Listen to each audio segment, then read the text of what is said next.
और दोस्तों कैसे हो यार सारे। मैं आप सभी को वेलकम करता हूं आप सभी के favourite YouTube channel JR college में, जो कि एक पार्ट है जेआर ट्यूटोरियल्स यूट्यूब चैनल का। दोस्तों मेरा नाम है गौरव मुंद्रा और मैं कॉमर्स के बच्चों को 12th वाले जो है और 11th वाले जो है उनको एसपी एंड ओसीएम पढ़ाता हूँ।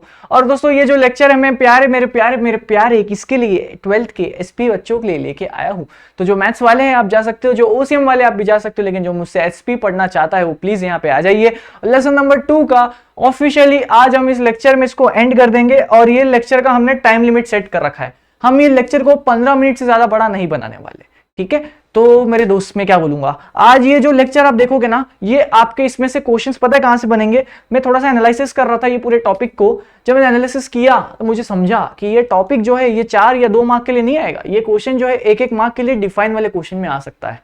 1 नहीं 2 मार्क का आता है, 2 मार्क के लिए 1 मार्क के लिए डिफाइन जब आएगा ना तो ये उसमें आ सकते हैं ये टॉपिक्स। तो ये आप एक बार कर लेना यार, इसे छोड़ो मत। जब पूरा लेसन में हम इतनी मेहनत कर रहे हैं तो लास्ट के कुछ टॉपिक्स को हम क्यों इग्नोर करें। सही बोला कि नहीं मैंने? अरे मक्खी भाग यार तू यहाँ से, भाई ये मक्खी जा नहीं रही है, ठीक है। चलो लास्ट लेक्चर में भी मैंने आपको बोला था मक्खी कब से सब गोल गोल घूम रही है। ये लेक्चर में वो मक्खी लगता है फिर वापस आ चुकी है मुझसे मिलने अगले दिन। लेकिन चलिए कोई बात नहीं मक्खी, अभी मैं बिजी हूँ। हाँ चलिए मक्खी के बीच मक्खी को गोली मारो यार, मैं तुम्हें क्या बोल रहा था भाई। ये लेक्चर को भी अपन स्टार्ट करें। लेक्चर नंबर 7 तक सब समझ में आया। ओनरशिप कैपिटल, क्रेडिटरशिप क्या होता है, shares, preference shares, equity, debentures, features, types, bond, acceptance of deposit, कुछ याद आ रहा है या नहीं? मैं अपने आप से बड़बड़ा कर रहा हूँ। एडीआर जीडीआर कुछ याद आ रहा है कि नहीं? और आज कुछ छोटे मोटे टॉपिक्स और फिर इस लेसन को अपन पूरी तरह से फिनिश कर देंगे। और दोस्तों इसी के साथ हमारा 2 लेसन एसपी के बहुत अच्छे स्पीड पे हो जाएंगे। चलो फिर भाइयों देखें क्या है आज का कमर्शियल बैंक्स। देखो यार दोस्तों 7 लेक्चर बाद आपका बुक पता है क्या बोलता है? अरे कंपनी वालों सुनो, तुम्हें लोन चाहिए ना तो तुम बैंक के पास भी जा सकते हो। कमर्शियल बैंक ये वो वाली बैंक की बात कर रहा है अपने यहाँ पे जो एचडीएफसी, एयू बैंक, एसबीआई, जितने भी सारी बैंक्स है, ये जितने भी बैंक्स हैं इन सभी को कमर्शियल बैंक कहते हैं। और दोस्तों ये कमर्शियल बैंक का एक हेड होता है, इनका सेंट्रल बैंक पता है ना कौन है? सेंट्रल बैंक कौन है भाई? Reserve bank of India. RBI ने अगर बोल दिया ना तो वो सारे कमर्शियल बैंक्स को करना पड़ता है। जैसे आपको पता होगा 2000 के नोट का सर्कुलेशन जो है उस पर स्टॉपेज लगने वाला है। तो ये कमांड जो है किधर से आया दोस्तों? ये कमांड आरबीआई की तरफ से आया ये सारे कमर्शियल बैंक वालों को। अब वो अलग बात है आरबीआई को ऊपर से ऑर्डर मिले होंगे, ऑब्वियस सा बात है। हम आरबीआई के ऊपर कौन है नहीं देखना चाहते, आरबीआई के ऊपर ऑब्वियसली गवर्नमेंट है, लेकिन कमर्शियल बैंक के ऊपर कौन है भाई? आरबीआई। अपने यहाँ पे जो नॉर्मल आप जितने भी बैंक्स आप जानते हो, आप सभी का शायद बैंक अकाउंट होगा। तो वो जो बैंक अकाउंट है आपने समझिए एसबीआई, एचडीएफसी, एयू, जो भी जितने भी बैंक है भाई मुझे नहीं पता, आप अपने अकाउंट से याद करते जाओ जितने भी आपके बैंक में अकाउंट है। तो वो सारे बैंक को हम कमर्शियल बैंक बोलते हैं। तो ये पॉइंट पता है क्या कहना चाह रहा है? अरे कंपनी वालों कुछ पैसे चाहिए होंगे ना, टेंशन ना लो। अगर तुम्हें डिपॉजिट्स, डिबेंचर्स या तुम्हें पब्लिक नहीं दे रही कोई बात नहीं, बैंक के पास आ जाओ, बैंक तुम्हें पैसा दे देगी। ये पॉइंट में ये कहना चाहता है। फिर इसमें लिखा है देखो ओवरड्राफ्ट। आई होप दोस्तों आपने 11th के लेक्चर्स देखे थे, क्योंकि हमने 11th में ओवरड्राफ्ट क्या होता है ये एक्सप्लेन किया था। याद रहे कि नहीं? ओवरड्राफ्ट अकाउंट करंट अकाउंट वाले जो होते हैं उनके पास ओवरड्राफ्ट वाली फैसिलिटी होती है। हमने इसको एग्जाम्पल के साथ किया था, मुझे वो एग्जाम्पल याद है आज भी।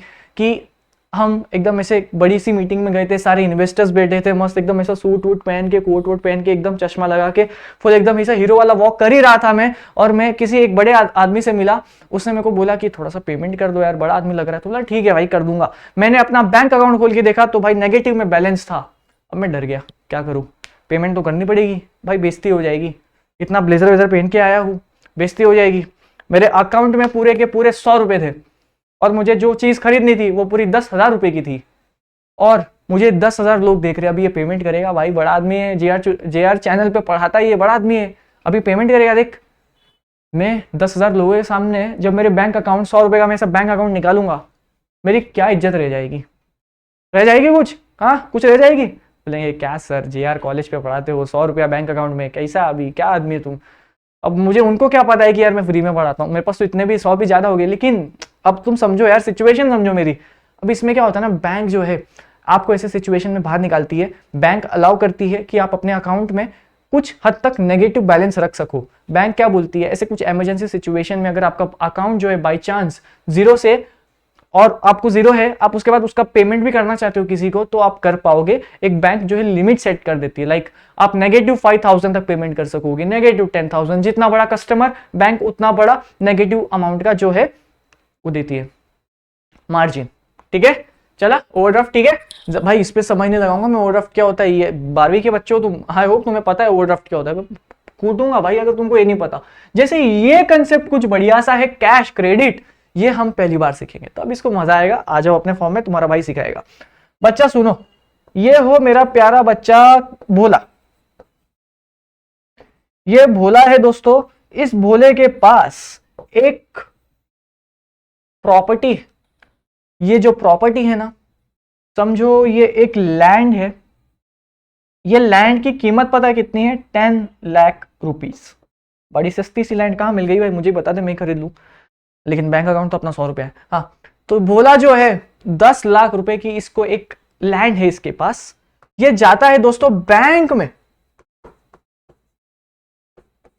जेआर बैंक का नाम है, जेआर बैंक का नाम है। भोला को लोन चाहिए, बैंक वाला बोलता है भाई कुछ कोलैटरल सिक्योरिटी रखवाओ, उस कोलैटरल सिक्योरिटी की मार्जिन पे मैं आपको उतना लोन देते जाऊंगा।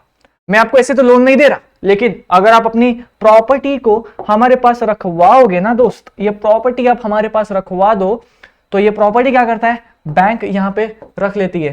प्रॉपर्टी कितने की थी? 10 लाख की। तो भोला को जो लोन है वो कितने रुपए का मिलेगा? 10 लाख का। उससे ज्यादा 1 रुपए का लोन नहीं मिलेगा। इसने अपनी प्रॉपर्टी गिरवी रखवाई और वो प्रॉपर्टी की जो एक्चुअल वैल्यू है, मार्केट वैल्यू है, उतनी मार्केट वैल्यू पे भोला को लोन मिलेगा, उससे ज्यादा 1 रुपए भी नहीं मिलेगा। इसको कहते हैं कैश क्रेडिट। बच्चे जो है ये टॉपिक नहीं समझ पाते।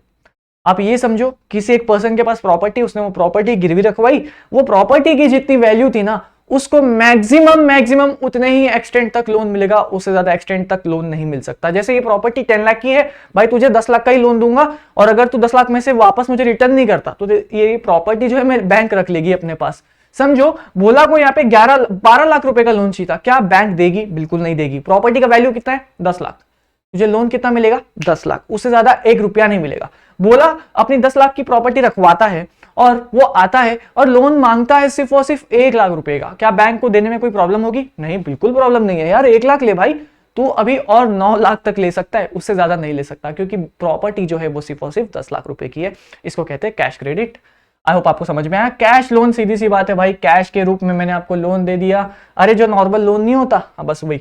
डिस्काउंटिंग बिल ऑफ एक्सचेंज, आपको दोस्तों I hope bill of exchange का कंसेप्ट आता है, और अगर नहीं आता तो टेंशन ना लो, अभी 12th में आने वाला है वो वैसे, और शायद 11th में भी थोड़ा बहुत आपने सीख लिया होगा बिल ऑफ एक्सचेंज, है ना। वैसे आपको एक सच बात बताऊं, मुझे बिल ऑफ एक्सचेंज याद नहीं आ रहा है कि वो 11th में था कि 12th में था, लेकिन किधर तो था, मैंने पढ़ा था, मुझे एंट्रीज सारी आती है, बिल, रिसीवेबल, अकाउंट, डेबिट, ये जो भी है यार वो, ठीक है। तो बिल ऑफ एक्सचेंज वाला कंसेप्ट याद आ रहा है कि नहीं? इसको अपन बैक से कनेक्ट करेंगे। जैसे ये देखो, ये एक इंसान, ये एक इंसान, इस इंसान का नाम है ए, इस इंसान का नाम है बी। ये दोनों के बीच में ट्रांजैक्शन हुआ, बी को ए को पूरे 1 लाख रुपए देने थे, लेकिन बी आज नहीं दे रहा था, 3 महीने बाद देने वाला है। इन दोनों के बीच में ट्रांजैक्शन हुआ, कितने रुपए का हुआ? 1 लाख का। 1 लाख का जो ट्रांजैक्शन है, बी उसको इमीडिएट पेमेंट नहीं करेगा, 3 महीने बाद करेगा। भाई मेरे 3 महीने बाद तक ये बेचारा अगर इसको पैसा चाहिए रहेगा ए को, तब ये किधर जाएगा? किधर जाएगा? तो ए सोचता है चल ठीक है, तो मुझे 3 महीने बाद दे देना, कोई बात नहीं। ए क्या करता है ना, ये पैसे को, मतलब एक बिल ऑफ एक्सचेंज होता है, जब ये ट्रांजैक्शन बनता है तो एक बिल बनती है, तो उस बिल पे लिखा जाएगा कि ये एक बिल ऑफ एक्सचेंज है, ये 3 महीने बाद इसकी पेमेंट होगी। अब इसको 3 महीने बाद पेमेंट मिलने वाली है ए को 1 लाख की। अब 1 लाख ये जो है ना, ए क्या करता है ना यार, इसको पैसे की बहुत जरूरत पड़ जाती है, इसको अपनी गर्लफ्रेंड को डेट पे ले जाना पड़ता है, और ताज होटल से नीचे तो जाएगा नहीं भाई अपना, 1 लाख रुपए है भाई। तो ये क्या सोचता है ना, 1 लाख मेरे पास वो बिल पड़ा था, ये बिल को मैं बैंक के पास जाता हूं और बैंक से एक्सचेंज करा लेता हूं। तो ये बैंक के पास आता है कि बैंक वाले सुनो ना, मेरे पास एक बिल है जो 3 महीने बाद आप उस बिल के द्वारा 1 लाख रुपए ले सकते हो, लेकिन कैसा है ना, मेरी कल गर्लफ्रेंड का बर्थडे है तो ले जाना पड़ेगा यार, आप समझो। तो बैंक वाला बेचारा मैनेजर वो समझता था, बहुत समझदार था, वो बोला यार ऐसा है क्या, लव मैटर है क्या, चल ठीक है यार, लड़कियों के लिए, या लड़का जो लड़कियां है वो लड़का, उसके लड़के का बर्थडे है, मतलब उसके बॉयफ्रेंड का बर्थडे है, तो उसको बाहर ले जाना चाहती है, वेरी गुड, ले जाओ ले जाओ, हाँ अब आ जाओ तुम 12वीं वालों, इधर आ जाओ। अब ये बैंक वाला क्या बोलता है ना, एक काम कर, ये जो बिल है तू हमारे पास रख, 1 लाख का था ना, मैं तेरे को 1 लाख तो पूरे नहीं दूंगा, तेरे को पूरे के पूरे 80,000 दूंगा इमीडिएट पेमेंट पे, इमीडिएट अभी दूंगा तेरे को 80,000। बाकी ये जो 1 लाख मेरे को बी से रिकवर करना है ना, तू उसकी टेंशन ना ले, तेरे को ये बिल अब हमें दे देना है, बाकी हम देख लेंगे बी से पैसे कैसे निकलवाने। इस पूरे कंसेप्ट को कहते हैं डिस्काउंटिंग बिल ऑफ एक्सचेंज। ये लल्लू ने, ए जो है 1 लाख का बिल इसके पास था, 1 लाख की पेमेंट आने वाली थी 3 महीने बाद, इसको इमीडिएट पेमेंट चाहिए थी, तो ये गया बैंक के पास, बैंक ने बोला 1 लाख तो नहीं दे सकता मैं, डिस्काउंट करके 80,000 में तेरे को इमीडिएट पेमेंट दूंगा इस बिल की, 80,000 ले और चलता बंद, और ये 1 लाख का बिल मुझे दे दे। तो बैंक कुछ इस तरह से कमाती है, तो जो कंपनी है वो भी कुछ इस तरह से ही पैसे रेस कर सकता है। ये एक जरिया बता रहे, कंपनी के लिए नहीं, ओवरऑल जरिया बता रहे। चलो यार फालतू सा टॉपिक। अब ये देखिए फाइनेंशियल इंस्टीट्यूशन आपके ना एक बुक में एक टॉपिक सा है, आप उसको मैक्सिमम 10 मिनट्स दोगे और रीड कर लोगे, बस कुछ नहीं करना। फाइनेंशियल इंस्टीट्यूशन वाला टॉपिक रीड करो, 10 मिनट्स इनफ, हो गया टॉपिक, हो गया। चलो ट्रेड क्रेडिट, 4 मिनट है हमारे पास, हमने टाइम सेट कर रखा था, चलो चलो फटाफट फटाफट। ट्रेड क्रेडिट का पहले तो दोस्तों ये स्क्रीनशॉट ले लो, मस्त सा आंसर बनाया, ये ले लिया भाई। देखो पहले मैंने तुम्हारे साथ ये पूरे आंसर को रीड आउट करूंगा और साथ ही साथ एक्सप्लेन करूंगा। चलो, trade credit is a major source of a short term financing, जिसको भी छोटे समय के लिए पैसा चाहिए वो ट्रेड क्रेडिट के द्वारा कर सकता है, ठीक है। Credit is a soul of a business, अरे अरे डायलॉग मार रहा है, क्रेडिट क्या है भाई, सोल ऑफ अ बिजनेस। आप ये डायलॉग को हर जगह यूज कर सकते हो, सारे आंसर में जहां जहां क्रेडिट की बात हुई, जैसे डिबेंचर, डिपॉजिट, है ना, बॉन्ड, ये 3 जो क्वेश्चन है आप इसमें लिख के आ सकते हो, credit is a soul of a business. ऐसे पॉइंट्स को बढ़ाओ, ऐसे पॉइंट्स को कलेक्ट करो, हर एक आंसर्स में से ऐसे पॉइंट्स उठाओ। No business can be run without credit, आप ये लाइन भी लिख के आ सकते हो, ये लिख के आ सकते हो, ये लिख के आ सकते हो। अब यहां देखते हैं ट्रेड क्रेडिट में कौन कौन आता है। तो manufacturer, wholesaler and supplier of goods और मटेरियल और materials are called trade creditors, ये वो लोग हैं जो ट्रेड क्रेडिट प्रोवाइड करते हैं, ठीक है। When goods are delivered by supplier to a customer and the payment is made after some time, इसको बोलते हैं ट्रेड क्रेडिट। क्या क्या क्या, आओ इसकी इंटरप्रिटेशन करें। When goods are delivered to supplier to a customer, एक सेकेंड दोस्तों, ठीक है, यहां पे एक स्लाइड और बन चुकी थी, कोई बात नहीं। यहां पे देखिएगा, When goods are delivered to supplier, ये एक सप्लायर है, ठीक है, और यहां पे एक कस्टमर है, ठीक है दोस्तों। सप्लायर के पास कुछ गुड्स रखे हैं, ये कार्टून है, इस कार्टून में सामान है, कस्टमर को ये कार्टून जो है परचेस करना है। समझ में आया था? लेकिन भाई कस्टमर के पास पता है क्या, कस्टमर बोलता है सुनना यार, ये दोस्तों कौन है, ये एक सप्लायर है या मैन्युफैक्चरर कह लो, ठीक है। यहां देखो, मैन्युफैक्चरर, होलसेलर, सप्लायर, तीनों आई होप आपको पता है, हमने 11th में किया था। मैन्युफैक्चरर कौन होता है, होलसेलर कौन होता है, सप्लायर कौन होता है, याद आ रहा है कि नहीं भाई? टाइम पास थोड़ी कराया था तो मैं पूरे 11th में यही सब सिखाया था। चलो अब दोस्तों ये पूरे एग्जाम्पल को देखो, ये सप्लायर, ये कस्टमर को सप्लायर से कुछ गुड्स खरीदने हैं, कुछ गुड्स परचेस करने हैं। अब कैसा है ना, कस्टमर बोलता है सुनो ना यार, मेरे को ना बहुत सारे गुड्स खरीदने हैं और अभी इतना पैसा नहीं है, तो मैं जो आपसे गुड्स खरीद रहा हूं, मैं इसकी पेमेंट आज नहीं करूंगा, कुछ दिन बाद मैं आके पेमेंट कर दूंगा, ऐसा चलेगा क्या आपको? क्या मुझे आप कुछ समय के लिए क्रेडिट दे सकते हो क्या? ये कंसेप्ट को कहते हैं ट्रेड क्रेडिट। इसमें जो क्रेडिट देता है वो होता है सप्लायर, और ये जो सप्लायर है ना, ज्यादा समय के लिए क्रेडिट नहीं देता, 1 साल बाद पेमेंट कर देना, 2 साल बाद पेमेंट कर देना, नहीं नहीं, 15 दिन, 20 दिन, 30 दिन, 90 दिन, ज्यादा से ज्यादा इतनी उसको मोहरत देता है कि चल ठीक है दोस्त, तेरे पास आज पैसे नहीं है, अरे कोई बात नहीं, एक काम करना, पेमेंट पक्का करना, बट अगले हफ्ते कर देना। और दिन चाहिए, चल ठीक है भाई, 1 महीने बाद कर देना। छोटा छोटा समय तक सप्लायर जो है, जो सेलर है, वो बोलता है चल ठीक है यार, तू तो अपना रेगुलर कस्टमर है, तेरे से क्या मतलब, इतना टेंशन नहीं, मुझे पता है तू पेमेंट कर देगा, लेकिन प्लीज पेमेंट कर देना। शॉर्ट टर्म के लिए वो समय देता है उसको।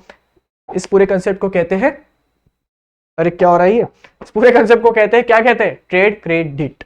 चलो भाई, trade credits will give a buyer 30 से 60 और 90 डेज टू पे।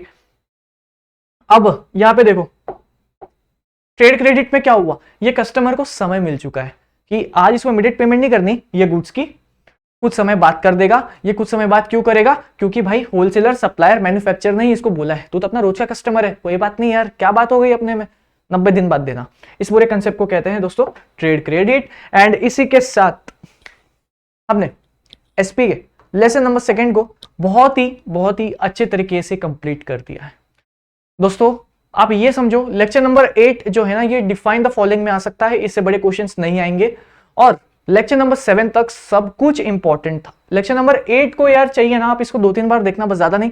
पर लेक्चर नंबर 7 तक आपको एग्जाम्स तक किसी बच्चे ने ये सारे लेक्चर करीबन 5 बार देख लिए ना, भाई मैं बता रहा हूं आपके मार्क्स ये लेसन में नहीं कट पाएंगे। क्योंकि मुझे जब मैं भी लेक्चर पॉज करके बंद करके एक बार देखता हूं कि भाई मैं क्या पढ़ाया हूं, तो वो एग्जाम्पल्स को मैं देखने की कोशिश करता हूं, मुझे खुद को समझ आ रहा है क्या, तो मैं बोला यार मस्त से समझ रहा है। और फिर मैं यही एक्सपेक्टेशंस आप लोग को रखा हूं कि आपको भी समझ में आ रहा है। ठीक है, मेन बात तो वो है। तो दोस्तों लेक्चर नंबर 8 के साथ लेसन नंबर 2 यहाँ पे कंप्लीट होता है। एंड आई होप आपको लेसन नंबर 2 मेरे साथ पढ़कर, हमारे चैनल के साथ पढ़कर बहुत ज्यादा मजा आया। शेयर्स क्या होता है आई होप आप सभी को पता है। Ownership capital, creditor capital I hope आपको पता है। कोई बच्चा फ्यूचर में कंपनी खोलना चाहता है तो कंपनी किन किन जरियों से पैसे कलेक्ट कर सकती है, पैसे रेज कर सकती है, आई होप आपको ये भी समझ में आता है। एसपी का लेसन नंबर 3। अब देखो एसपी पता है अब कैसा था, एसपी कुछ ये लेवल पे चल रहा था, अब एसपी तुम्हें झटके देगी। जैसे लेसन नंबर 1 तो बहुत ही बकवास लेसन था टू बी ऑनेस्ट, तो ये सीधी लाइन। लेसन नंबर 1 पता है क्या, थोड़ा सा झटका दिया तो ये चलो थोड़ा सा ऊपर। अब लेसन नंबर 3 पता है कैसे जाएगा, अब ये तुम्हें ऐसा झटका देगा। लेसन नंबर 3 भाई जोरदार लेसन है। आईपीओ, एफपीओ ये सब के बारे में सीखेंगे, बोनस इशू, राइट इशू सब आने वाला है अभी। Sweat equity shares, ESOP, ESOS सब आने वाला है। बहुत इंपॉर्टेंट, बहुत मस्त सा टॉपिक, रेगुलर लाइफ वाला topic, day to day life वाला टॉपिक, मजा आ जाएगा आपको। कंपनी में क्या होता है ये समझ में आएगा। तो मैं प्लीज आपसे रिक्वेस्ट करता हूं लेसन नंबर 2 तक आप पहले अपनी हैंड रिटन नोट्स कंप्लीट करो, अच्छे से याद करो। इसका हम टेस्ट बहुत जल्द अनाउंस करेंगे। एसपी का जो टेस्ट होने वाला है ये बेसिकली 2 चैप्टर्स का टेस्ट होगा, 2 या 3, मेरी मर्जी, मेरा मूड, मेरा मन क्या कहता है उस पर डिपेंड करेगा कि अगर आप लोग इतने एफर्ट्स ले रहे हो तो मैं आपके लिए टेस्ट लूंगा। जैसे लास्ट टाइम की जो टेस्ट टॉपर्स थे मैंने वो सब कुछ टेलीग्राम में डाल दिया है, बट मैं इस बार भी देखना चाहूंगा बच्चे कितना सीरियस है टेस्ट के लिए। अगर आप सभी मेरे को इंस्टाग्राम पे टेस्ट के लिए डीएम करोगे तभी मैं टेस्ट लूंगा। ठीक है, सब एकदम स्पैम कर दो, सर टेस्ट चाहिए मतलब चाहिए। मैं देखना चाहता हूँ डेडिकेशन आपके साइड से। मेरे को क्या मतलब है टेस्ट लेके, ठीक है, मैं चाहता हूँ आप लोग वो स्टेप लो कि भाई भैया प्लीज टेस्ट ले लो प्लीज। आपको बस लिखना है सर टेस्ट ले लो यार, नहीं तो डिसलाइक कर दूंगा। मैं लूंगा टेस्ट, लेकिन आप लोग डेडिकेशन दिखाओ। तो इस लेक्चर को अपन यहाँ पे एंड करते हैं। ये मेरा इंस्टाग्राम आईडी प्लीज जाके बूम कर देना, @, मेरा इंस्टाग्राम। और मिलता हूँ आप सभी से नेक्स्ट लेक्चर में लेसन नंबर 3 के साथ एसपी के सब्जेक्ट में। और ओसीएम में तो हमें मिलना ही है। और बस पढ़ाई करते रहो, मजे करो, 12th की जर्नी को एंजॉय करो। कितना भी कोई बोल दे यार बहुत टफ है पढ़ाई, करना है, करना तो है जरूर, लेकिन हम करेंगे मस्ती के साथ पढ़ाई, ये अपना होगा मोटो। लेकिन इन दी एंड परसेंटेज अच्छा लाएंगे, पेरेंट्स को खुश करेंगे और मजे भी साथ में करेंगे, 12th की मेमोरीज बनाएंगे। क्योंकि एक बार बोर्ड एग्जाम चले गए ना उसके बाद बोर्ड एग्जाम नहीं आता। आप मानोगे नहीं, जब मैं अपने पीछे मुड़ के 12th के जो मैं देखता हूं, जब मैं आपको पढ़ाता हूं, मुझे भी अपने 12th के दिन बहुत याद आते हैं। तो आप अपनी जर्नी को एंजॉय करो, लेकिन पढ़ाई मिस नहीं होनी चाहिए, बस इस चीज का ध्यान रखना। इस लेक्चर को मैं यहाँ पे एंड कर रहा हूं, वरना मैं इस लेक्चर को बोलते बोलते रो दूंगा अब। ठीक है, चलो फिर दोस्तों मैं एंड करता हूं।